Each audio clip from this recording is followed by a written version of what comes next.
Welcome again to our second webinar on paratriathlon. I'm Eric Angstead, a paratriathlon manager in ITU, and I have next to me Thanos Nikopoulos, senior manager for technical operations. Sorry, it's a long one. So in this webinar, we will speak about handlers for paratriathletes. We will speak about the briefings and the race pack preparation for briefings. Regarding handlers, we have two kind of handlers. Some we have to identify as swim exit assistants in order not to confuse them, although they have long time been called swim exit handlers. And we have the personal handlers that assist the athletes. So we have to make sure that there's a difference. The swim exit assistants are provided by the organizing committee, and they help in the water exit operations for all the athletes that require specific assistance to help them into the pre-transition area before they go on to T1. The personal handlers are approved for only a certain amount of athletes, or the hand cycle category, the PTHC, where they have up to one by default, and they are assisting with specific operations to the athlete in specific parts of the race. So further on what Eric explained, there is a graphic that shows the involvement of the personal handlers or the swim exit assistants. So we have the athletes coming out of the water, and at the swim exit is where we have the swim exit assistants provided by the organizing committee to help the athletes moving from the swim exit to the pre-transition. In the pre-transition, we allow only personal handlers for PTHC category being present to help their own athletes. Any other handlers, if they exist, they are not allowed to be there. And then from there, specific the HC athletes, the hand cycle athletes, they move to the daily chair and they go to the transition. In the transition is where we have all the personal handlers, and they can support their athlete. And after this support, then the athletes are moving on the bike course. As soon as they move on the bike course, the personal handlers, they can ask permission from the technical officer who is responsible in the transition to move to the wheel station. And this is the reason that we have a wheel station all the time close to the transition for the personal handlers to move. And following to this, and at the end of the bike course, then again, the personal handlers, they will move to the second transition in order again to support their own athletes. During the run, as soon as their athlete starts the run segment, then the personal handlers, they move to the finish where they will support more their own athletes. Personal handlers is a responsibility of the athlete to find and recruit, and actually they have to be trained together. In the past, we used to have personal handlers provided by the organizing committees, but this is not required anymore. The athletes, they have to provide their own handlers.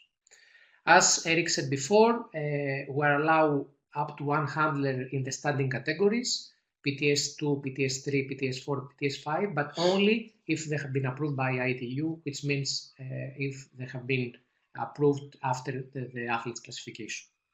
For the hand cycle, we have one handler maximum de facto, so we don't need to have any approval process, and this is less from what we used to have in the previous years. And obviously in the VI category, we don't have any handlers because the guides, they are acting as a handler. Handlers are subject to the competition rules, so anything that they do and any action that they perform affects the athlete itself. So for example, if they block another athlete, this is considered as that their athlete is blocking the specific one. So Eric, any more tips on the handler notes, what they're allowed to do or not? As Thanos mentioned, they are clearly subject to all competition rules, so they have to be very careful of where they moved and what actions they take help in assisting their athlete.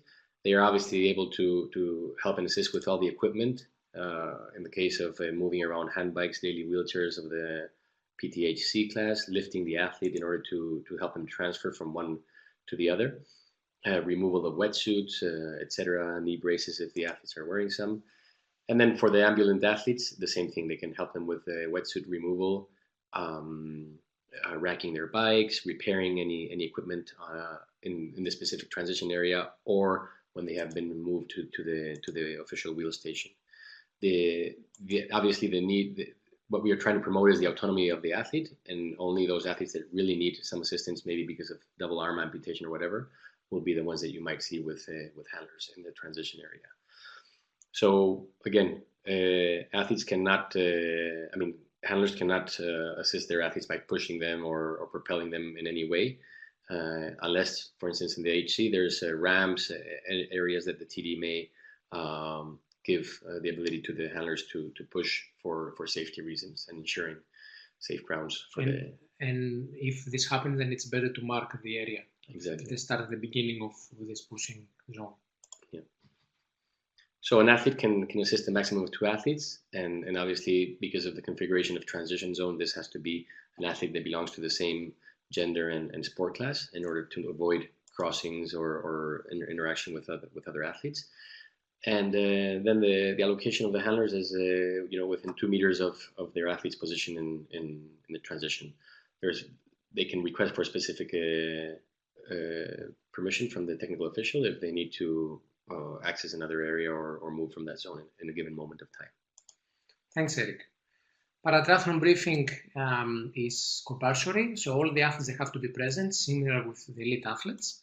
And I know, Eric, that there has been a change on the rules this year on the penalty if missing the briefing. So can you remind us what is this penalty? So the penalty will be 10 seconds in transition, and it's obviously the big change that we want to ensure that people are taking the briefing seriously, and at least letting the TD know in advance if there's any reason for which they cannot make it. So it's, as Eric said, it's 10 seconds. Obviously, it's 10 seconds in the case of the sprint triathlon. If there are different disciplines, we are following exactly the same time penalty as the discipline. Exactly. Yeah. And one important thing to remember is that if you're missing more than 2 briefings, on the 3rd briefing that you are missing, then you are removed automatically from the start list, and there are further penalties on this action. And if there is an athlete to your race where has already missed 2 briefings, you will be informed in advance, and then you know how to react if this specific athlete will miss one more briefing. Obviously, all the guides and the personal handlers, they have to be registered and present at the briefing in order for us to be able to keep notes and distribute them the equipment that they need to have, like the credentials and the special bibs, and again, the race packages to the athletes are distributed immediately after the briefing. One important note is that the classification should be completed before the briefing. So if we have classification, we try to have the briefing as close as possible, close to the event, the day before, and if possible in the evening, in order to give more time for the classifiers to complete. There is a change on the swim cups that we are distributing to the athletes. As all of you know, the distribution of swim cups according to the assistant that they should get at the swim exit. So in the PTHC category, we have a red swim cup, which means that these athletes have to be lifted from the water. From the standing categories, basically they can choose any of the 3 colors, green, red, or yellow. Red, as I said, means lift, yellow means support, and green means that we don't interfere at all with the athlete. For the VI athletes, the partial visual athletes, like the subcategories P2, 3, they have a green swim cap. The B1 athletes, they have an orange swim cap. And the reason is that these athletes, they have to wear blackout glasses for the whole duration of the swim until they exit and they reach the transition spot. So this is an easy way for us to identify them. And finally, the VI guide has a white. So 4 different colors of swim cap: red, yellow, green, orange, and white. Eric reminds me that it's 5. And it's, thank you, Eric. So again, red means that they have to be lifted, yellow supported, green we don't support them at all, orange for the VI athletes, and B1 VI athletes, and white is for the guide. The race packages in all the events, no matter if it's a continental championship or an ITU race, they're coming from ITU. The only thing that you need to coordinate with organizers is the swim caps. So this is the only thing that they have to be provided.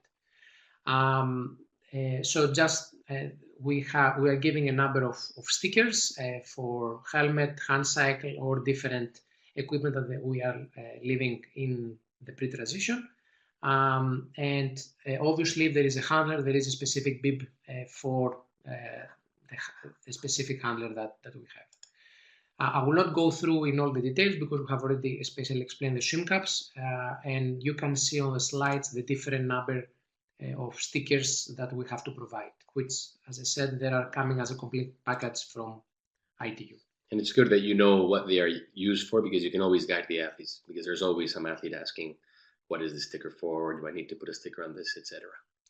One advice that we have to give, that we would like to give to you, especially for the swim caps, is that at the race briefing, it will be good to ask the athletes what kind of swim cap they would like to use, especially the starting category. And then you are picking up this color of swim caps and write the athlete's number on the swim cap. And you distribute the swim caps on the race day.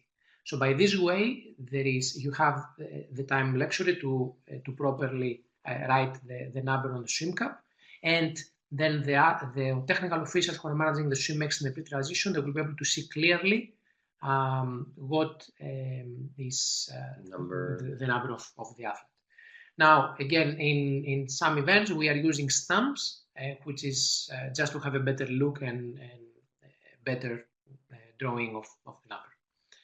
So this is the webinar specifically on briefings, handlers, and race packages. Thank you for watching, and we're looking forward to see you on the next one. Thanks. Thank you.